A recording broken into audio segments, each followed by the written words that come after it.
Hoy es un 18 de mayo, son las 15 horas, hora argentina, y el entrevistado se llama Carlos Barba, es docente investigador de la Universidad de Guadalajara, México, y su tema va a ser, el tema de la entrevista, va a ser el gobierno de Andrés López Obrador, cambios y continuidad de los regímenes de acumulación y bienestar en México.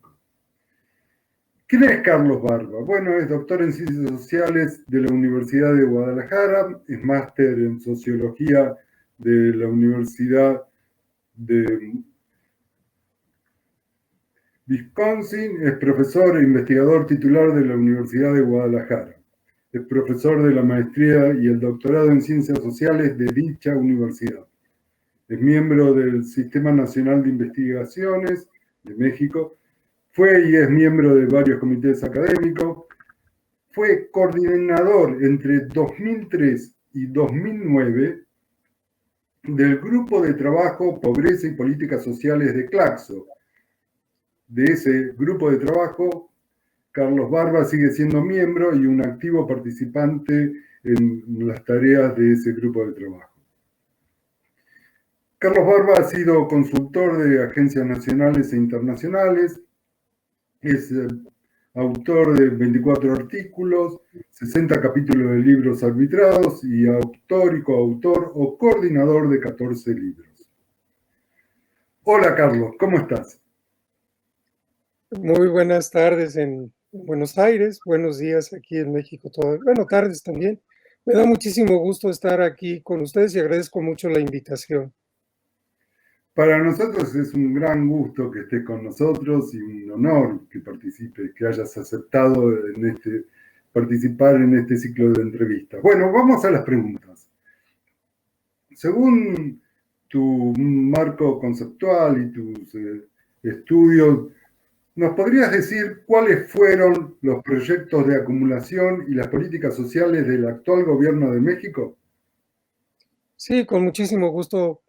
Lo primero que habría que señalar es que tal vez para poder entender cómo han sido concebidas y construidas estas políticas, es necesario pensar que fueron concebidas como una propuesta de ruptura frente a un bloque que estuvo en el poder durante 35 años en México, que implicó una alianza, una coalición social conservadora entre grandes empresarios industriales, agroindustriales, mineros y financieros, exportadores e importadores nacionales e internacionales, y con la banca internacional.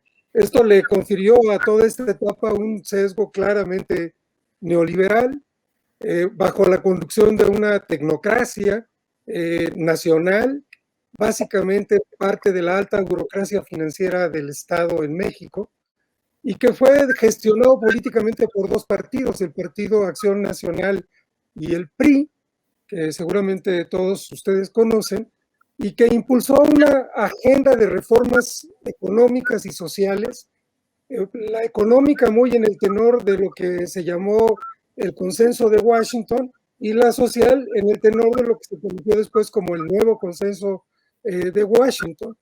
El resultado de todo este largo proceso fue una modificación de fondo en el tipo de régimen de acumulación que prevalece en México, que implicó, digamos, la creación de un modelo económico orientado a la exportación de bienes industriales, básicamente en un papel de subordinado, parte de grandes cadenas de valor global, y esto combinado con una política en favor del extractivismo en la agricultura, en el petróleo, en la minería. Y lo que podría decirse es que lo económico, este modelo no fue exitoso porque no fue un modelo que generara crecimiento, no fue, sin embargo, fue muy exitoso para el bloque que integró que apoyó esta propuesta, y fue básicamente un modelo de enriquecimiento. En lo social hubo una creación impresionante de instituciones y programas bajo una lógica residual, programas de transferencias monetarias condicionadas, algunos muy famosos a escala regional como Progresa, Oportunidades, Prospera, una reforma al sistema de salud con el propósito de atender a sectores que estaban por fuera de la seguridad social y que también puede considerarse que no fueron muy exitosos porque no hubo una reducción real de la pobreza en todo este periodo, ni de la desigualdad. En ese sentido, podría decirse que el fracaso de toda esta propuesta fue el resultado del fracaso de la función de integración social del Estado durante toda esta época. Entonces, la propuesta del nuevo gobierno, de este gobierno que se conoce como de la Cuarta Transformación, está justamente orientada a la propuesta de romper con el neoliberalismo. Por un lado, supuestamente la intención de reorientar el régimen de acumulación y por otro lado, reformar el régimen de bienestar. Pienso que en términos muy rápidos habría que decir que se ha avanzado mucho más en la agenda de reformas sociales que en una reorientación de fondo de la economía, y que también hay un freno importante para las reformas sociales que tiene que ver con que no ha habido una reforma fiscal. Los cambios más importantes por el lado, digamos, del régimen de acumulación tienen que ver con la ruptura de una tendencia a contener los salarios que tenía 35 años. Ha habido un incremento de los salarios mínimos, que es algo muy importante. Ha habido también una reforma laboral progresista para acabar con algo que ocurre mucho en México, que es el outsourcing. Y por otro lado, donde no ha habido un avance significativo es la apertura comercial, la integración con la economía norteamericana, el enfoque de su contratación industrial, que es muy dependiente. Esto continúa porque se reemplazó el Tratado de Libre Comercio por el TEMEC, que el Tratado entre México, Estados Unidos y Canadá. Entonces, digamos que no hay grandes cambios en ese terreno. En el terreno de la política social sí hay cambios importantes. Hay una consigna como doble, esta consigna de primero los pobres y un impulso a proyectos de desarrollo local incluyente que están orientados básicamente a campesinos, indígenas, población afrodescendiente que tradicionalmente han estado por fuera del paraguas de la protección social.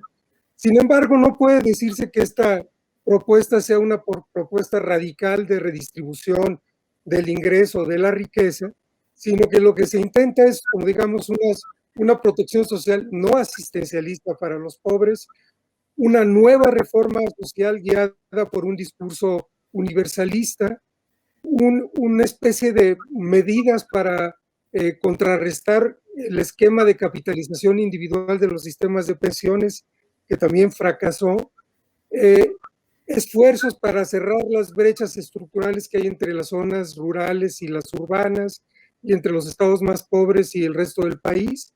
En los estados más pobres habitualmente es donde hay más población indígena. Incluir algunos temas de cuidado que estaban fuera de la agenda de la protección social, y esto, por supuesto, complementado por el incremento de los salarios mínimos.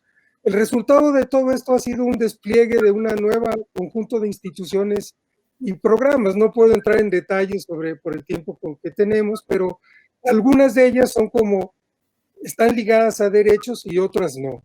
Las que están ligadas a derechos son la creación del Instituto Nacional de Salud para el Bienestar, que se llama INSABI, la creación de una pensión no contributiva para adultos mayores, pretende alcanzar una cobertura de 8 millones de adultos que están por fuera de los esquemas de pensiones de los seguros laborales, una beca se llama Beca Benito Juárez, que tiene una cobertura de 5 millones de jóvenes que cursan educación media y que tiene un carácter de derecho, y una serie de programas que no son derechos, pero que son interesantes. Por ejemplo, uno que se llama Sembrando Vida, que pretende alcanzar una cobertura de 3 millones de campesinos, indígenas y afrodescendientes mayores de 18 años que hoy viven en zonas con un alto potencial agroalimentario, pero que han sufrido deforestación y sobreexplotación de recursos, por la acción de agroindustrias, una pensión para personas con discapacidad permanente, un programa, otras becas para jóvenes que cursan educación media y otros para niños que están en edad de educación básica. Digamos que este es el conjunto. Para dar una especie de valoración general, digamos que hay avances importantes que hay que subrayar y problemas también. Entre los avances, pues lo más notable es que hay un mayor carácter redistributivo, los montos de los programas son mayores, hay un rechazo al empleo de condicionalidades para hacer transferencias de ingreso, hay un abandono de la prueba de medios, hay un enfoque que apela al activismo social y al rescate del potencial productivo de comunidades marginales, y hay reformas sociales dirigidas que son a sujetos colectivos y no solo a individuos. Pero también hay problemas. La mayoría de los programas de transferencias han sido mal evaluados en términos de su diseño, cobertura insuficiente, reglas de operación ambiguas, improvisación en su ejecución, recursos y montos insuficientes. Entonces hay como hay avances, pero también hay limitaciones. Y un caso particularmente interesante es el del Instituto Nacional de Salud para el Bienestar, que tiene un discurso muy universalista de gratuidad, igualdad, efectividad, calidad, no discriminación, que está muy bien, pero en realidad su operación es muy restringida, solamente se dirige a los 2 primeros niveles de atención de salud, igual que lo hacía el Seguro Popular, y está focalizado exclusivamente en población no derechohabiente de la seguridad social. Esto de alguna manera reafirma el viejo carácter dual y estratificado del sistema de salud. Esto diría que da una especie de visión más o menos apretada de lo que está haciendo el gobierno de Andrés Manuel López Obrador en los 2 campos. Te agradezco muchísimo, Carlos, es una visión muy completa, un programa muy completo en tan poco tiempo que tenemos para esta entrevista, y te voy a hacer una segunda pregunta. Específicamente, en el contexto de la pandemia COVID-19 en México, ¿cuáles fueron las principales líneas de acción de las políticas sociales? Bueno, mira, esta es una pregunta muy interesante, porque lo que habría que decir es que la COVID-19 lo que ha puesto en una enorme tensión este nuevo diseño de la política social, particularmente en el caso del nuevo Instituto Nacional de Salud creado y que fue puesto en operación el año pasado. Yo creo que más o menos coincidiremos en que la crisis no es solo sanitaria, es económica y es social. Y por un lado ha desnudado, digamos, la enorme debilidad y fragmentación del sistema de salud, que además en un momento coyuntural muy difícil, en el que no termina de desaparecer el Seguro Popular y no termina de surgir el nuevo Instituto de Salud, que esto se ha traducido en una imposibilidad de garantizar un acceso universal a los beneficios del sistema de salud en un momento que son indispensables. Y esto, por supuesto, no es algo que sea imputable solo a lo que está ocurriendo ahora, sino una larga inercia de desigualdades y de baja inversión en este campo.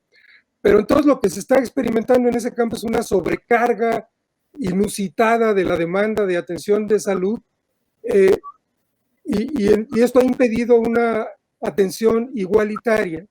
Y ha ocurrido algo interesante, una especie de integración de facto del sistema de salud que es muy piramidal en México, que de alguna manera puede decirse que se ha reducido temporalmente las desigualdades de derechos y beneficios en lo que toca con la COVID-19. Pero ello también se ha traducido en que se haya desatendido otros padecimientos, lo que ha incrementado la morbilidad y la mortalidad asociada, sobre todo a enfermedades crónicas, ¿no? Y bueno, esto por un lado. Por el lado, digamos, de la crisis económica, bueno, primero habría que decir que la economía verdaderamente cayó de una manera catastrófica, se decreció en un 9%, y el 2019 ya había sido, en 2020, y en 2019 ya había habido estancamiento. El resultado de todo esto ha sido más pobreza, la desigualdad no ha bajado y hay muchísimos problemas de empleo. ha aumentado la población no ocupada, la población subocupada, y el desempleo también ha crecido. Sin embargo, y esto tiene que ver con la atención, no se ha hecho frente a estos desafíos como ha ocurrido en otros países con la creación de programas específicos para atender a estas poblaciones, ¿no? Y en realidad no se han aumentado los apoyos. Y esto ha tenido como que, digamos, le ocurrió al régimen que estaba cambiando muchas cosas y no fue capaz de reaccionar contracíclicamente a lo que estaba ocurriendo en el ámbito social. Y también habría que decir que en el ámbito económico tampoco el gobierno ha sido muy eficaz para resolver el problema. No ha habido, hay falta de créditos para los sectores productivos y eso ha agudizado la contracción, digamos, económica. La inversión pública se ha reducido y se ha concentrado en algunos proyectos que el gobierno de Andrés Manuel López Obrador considera cruciales, pero por ejemplo, esto ha implicado que no haya una mayor inversión en el sector salud, que ahora es urgente.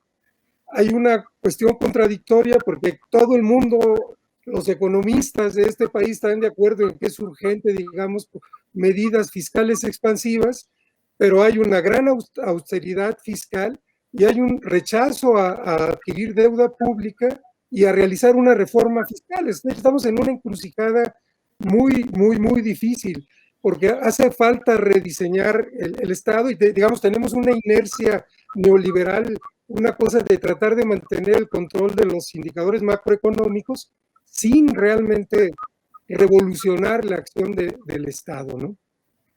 Bueno, una última pregunta,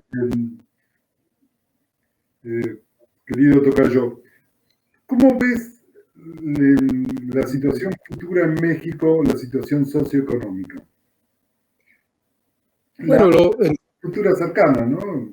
Sí, en síntesis podría decir que es un futuro muy difícil. Yo diría que durante todo lo que resta del gobierno de Andrés Manuel, vamos a estar en una situación de no crecimiento. Es terrible eso, pero tenemos una inercia de estancamiento muy larga en este país.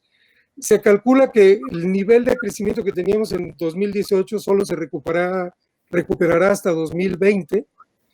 Y digamos, la triple crisis esta de la que he hablado, generada por la COVID-19, plantea como una serie de enormes desafíos, diría, para la política social, porque no sé si tenga tiempo de hablar sobre lo que implica en términos económicos, pero no, urge, digamos, crear programas contracíclicos que no están allí en lo económico y en lo social.